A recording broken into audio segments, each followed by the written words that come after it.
paari sõnaga kiirelt. Human Design väravast 36, kriisidest ja hingepimedast ööst. Ehk siis, kui sa nüüd kuuled seda salvestust praegu 36. värava transiidi ajal, siis palju õnne. Sa oled jõudnud emotsionaalse purgatooriumi lõpufaasi. Ehk siis värav 36 lõpetab emotsionaalsed transiidid ja tavaliselt tegemist, või vähemalt mulle on meeldinud seda kirjeldada kui sellise paksu daamina, kes astub lavale ja siis teeb selle lõpuvaatuse. Ehk siis mida sinu isiklikud kannatused on sulle õpetanud ja kas sa oled sellest ka õppinud?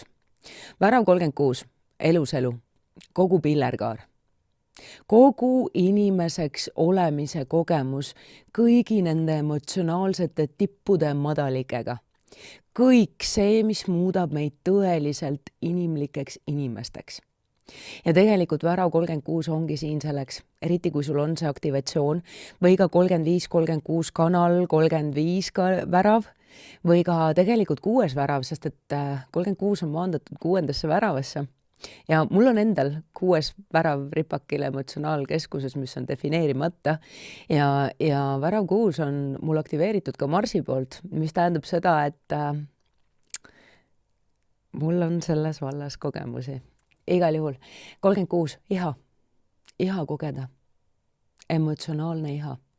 35-36 on kanal, millele tihti viidatakse kui sex, drugs ja rock and roll ja see võtab minu meelest selle asja hästi kokku.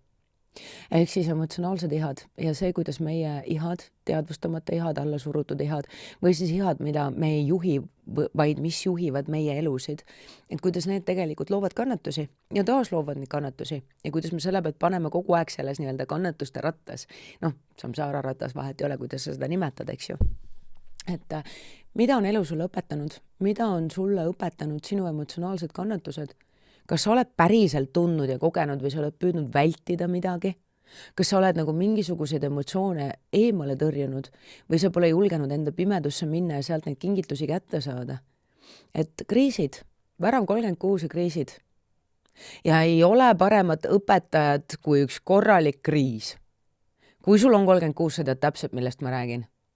Kui sul on värav 6 või 35, siis ilmselt tead ka täpselt, millest ma räägin ja tervikkanaliga päris kindlasti. Emotsionaalsed kriisid. Mingi osa sinust justkui nagu sureb ära ja sa ärkad uut moodi ellu. Et see selline nagu päriselt mingisuguse emotsionaalse trauma või pagasi läbi kogemine, läbi tundmine. Ja värav 36 puhul tihti öeldakse, et see on niisugune nagu Kristuse tee. Kannatan lihtsalt ära. Loon karma, kannatan karma ära, saan karmast vabaks, saan valida, kas ma tahan seda korrata või mitte. Ehk siis praegu 36. värava transiidis on väga hea aeg vaadata ausalt otsa oma emotsionaalsetele ihadele, õppida neid tundma ja kogema. Selleks, et sa ei muutuks selliseks kuivikuks, kes lihtsalt kõik elumahlad on kuhugi ära pakendanud, alla surunud ja valeks teinud. Sellepärast, et 36. värava varjupoolde panustab tegelikult väga palju siuke kollektiivne võltsmoraal ja ma ütlen, et võltsmoraal. Sellepärast, et need samad ihad, mis meie puhul on nii valeks tehtud, on tegelikult need ihad, mille pealt kõige rohkem raha tehakse. Nendega manipuleeritakse, nendega juhitakse tervet inimkonda. Et ei tahaks küll öelda, et ärka üles, aga ärka üles. Igal juhul, ootused ja pettumused on teine teema siin. Ehk siis küllap sa juba tead, tõenäoliselt elu on sulle seda juba õpetanud, et nii kui sul on kõrgendatud ootused millegi osas, sellega kaasneb kohe automaatselt pettumus, isegi siis, kui elu pakub sulle midagi väga palju paremat, siis mida rohkem oled sina seotud oma illusiooni ja oma ootusega, seda pimedam oled sa nagu kõigi eluliste võimaluste osas. Et värav 36, emotsionaalne iha ja emotsionaalsed ootused ja siin on hästi oluline ikkagi õppida tundma oma emotsionaalseid dünaamikaid, õppida tundma oma emotsioone, lubada neil olla ja jälgida ka seda, kuidas emotsioonid varjutavad seda, kuidas sa maailma koged ja tajud. Emotsioonid on minu meelest nagu nii erakordselt oluline teema. Räägib sulle HD võtmes siis defineerimata emotsioonidega tüüp, kellel on 6. värav ripakil selles samas keskuses ja kes on sellega päris palju hädas olnud. Et selles mõttes, et kui sa arvad, et seda kõike ma olen õppinud lihtsalt selleks, et mul oleks mida sulle jagada, siis ei. ma olen kannatanud, ma olen retsilt palju kannatanud ja täna ma ei muudaks mitte ühtegi nendest kannatustest olematuks, sest et need on kasvatanud mind, need on teinud minust selle, kes ma täna olen ja mulle tundub, et ma täna olen päris heas kohas omadega. Kuni siis ilmselt tuleb mingi uus õpetlik kogemus ja kõik algab otsust peale. Igal juhul. Inimeseks olemine tähendab kõike. Kõiki tippe, kõiki madalikke. Aga korduvaid kannatused ei vii kuhugi. Et on kannatused, mis kasvatavad meid, mis muudavad meid, mis loovad seda sisemist keset ja küpsust ja kust sünnib ka tarkust, mida on teistega jagada, see on ka muide 36. värava teema. Et mida rohkem oled sina ära käinud nendes sügavikes, mida rohkem kriise oled sa ise läbi teinud, seda inimlikumaks inimeseks sa oled muutunud. Kannatused muudavad meid inimlikuks või siis teises äärmuses muudavad meid kiskjaks ja panevad täiesti nagu südame sulgema kõigele ja muudavad meid täiesti empaatia võimetuks, tundetuks. Ma ei tea, kiskja on võib-olla naljakas, et see sõna mängu tuli, aga on ka kiskjaks.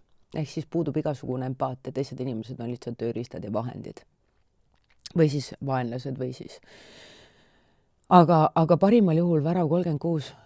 Tõeliselt inimlik inimene. Võime tõeliselt mõista teist ja ma usun, et kui sa vähegi töötad inimestega või oled kuidagi teraapia valdkonnaga ühel või teisel moel kokku puutunud, siis sa tead, et terapeudina või ka inimestega töötava inimesena sa saad oma kliendiga minna ainult nii kaugele, kui sa oled ise käinud. Sa ei lähe kaugemale, sa ei lähe suuremasse pimedusse kui see, millest sa oled ise läbi käinud. Et mida rohkem sina oled siin kriise läbi teinud, mida süngemaid ja pimedamaid kohti sa enda puhul oled avastanud, mida rohkem sa oled mingisuguseid asju läbi töötanud, seda sügavamale saad sa minna teistega ja seda lihtsam on sul kohal olla, jääda täiesti rahulikuks, kui teine teeb tohutult suurt kriisi läbi. Tegemist on kollektiivse energiaga ja minu meelest selles mõttes, et kedagi vast enam ei üllata, et emotsionaalset teadlikkust me praegu täiega õpime ja emotsioonidel on väga suur roll meie kannatustes. Selles, miks me neid taas loome ja miks me ennekõike kordame neid sammu kannatusi repiidi peal. On kannatused, mis kasvatavad keset, muudavad meid inimlikuks, õpetavad meid, toovad meid lähemale iseendale. Ja mul on hästi meeldinud selles võtmes ka see, et on nagu mingid kannatused, mille eesmärk on panna meid avama oma südant maailmale ja teistele inimestele. Ja siis on nagu kannatused, mis lihtsalt korduvad ja kogu aeg nagu süda on kinni, on ju. Ja siis see teine põhimõte ka, et tervenenud südamele ei saa mitte miski haiget teha. Minu meelest on see nagu nii ilus. Avatud, tervenenud südamele ei saa mitte miski haiget teha. See on lihtsalt nagu, Et kuidas ka avada süda peale seda, kui sa võib-olla oled väga palju haiget saanud. Inimlik inimene inimeste keskel. Ja mitte see ei ole selline rumal kaastundlik empaatia, vaid võime aru saada, mõista, olla olemas teise jaoks. Ei lähe päästma, ei võta teiselt tema kogemust ära, sellepärast, et teisel võib-olla on vaja need kannatused läbi kannatada, et omandada sealt see tarkus. Ei tasu alati ka teiselt tema õppetundi ära võtta.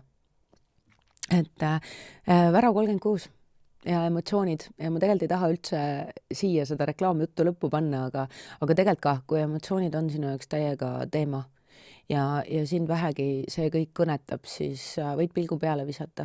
Ja ma märtsi lõpus alustamas ühte teekonda, mille osas mina tunnen mingit sükest vastutusrikast elevust ja kui sa tunned ka, et emotsioonid mõjutavad su inimsuhteid ja mitte ainult positiivsel edasiviival moel ja et mingit laadi kannatused on jäänud korduma, siis oled teretulnud. Info leiad kodukalt. Ma arvan, et võib-olla panen sulle selle mingi lingi siia alla ka. Et värav 36 transiidis põhiline soovitus sulle on see, et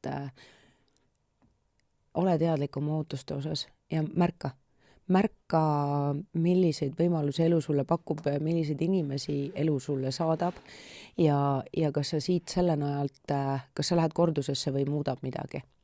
Et praegu, kui ma seda sulle salvestan, on meil veel ägedalt mingisugune blood moon ja Veenuse retrokraad ja muud asjad, et suhted on hästi fookuses ja on võimalik midagi tõeliselt läbi kogeda, millegiga rahu teha, midagi jätta selja taha ja väga võimalik, et ka võib-olla keegi minevikust lihtsalt naaseb selleks, või siis mingi olukord kordub koos uute osatäitjatega, aga lihtsalt selleks, et sa saaksid näha, kui palju sa oled kasvanud või et sa saaksid selle nii-öelda selle lõputunnistuse kätte, saaksid nüüd edasi liikuda hoopis järgmisesse etappi, järgmisesse suhtesse, et inimsuhted, läbi inimsuhete õpime me ikkagi kõige paremini ennast tundma ja inimsuhetes mängivad välja ka meie kõige suuremad arengukohad, seda siis ennekõike lähisuhted, aga ka lapsed ja töövaldkond.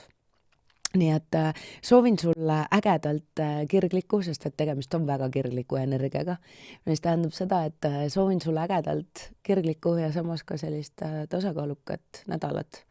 Ja võib-olla üks suurim tarkus nende kahe värava kombinatsioonist on ikkagi see, et tea, keda, millal ja kui lähedale lasta. Ja tea, kellele tasub jätta see uks suletuks.